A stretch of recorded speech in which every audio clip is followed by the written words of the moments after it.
শিব চতুর্দশী উপলক্ষে রাজধানী আগরতলা শহরের বটতলা শিব মন্দির থেকে শুরু করে শিববাড়ি সহ বিভিন্ন মন্দিরগুলোতে ভক্তদের পূজা অর্চনা সহ উপচে পড়া ভিড় লক্ষ্য করা যায়। সনাতনী হিন্দু ধর্মাবলম্বীদের বিশেষ ধর্মীয় আয়োজনের মধ্য দিয়ে শিব চতুর্দশী বিরাট স্থান অধিকার করে আছে, সন্দেহ নেই। প্রতি বছর ত্রিপুরা রাজ্যের প্রায় প্রতিটা প্রান্তরে উৎসাহের সাথে শিব চতুর্দশী উদযাপিত হয়।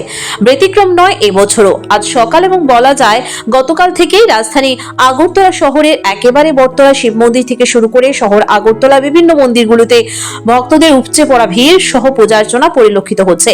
এই ভিড়ে এবং উৎসাহের পরিমণ্ডলে বিভিন্ন বয়সী নারী পুরুষের সম্মিলিত অংশগ্রহণের দাবি করছে উৎসবের সাথে এবছরও আমরা প্রতিপালন করে চলেছি শিব চতুর্দশী।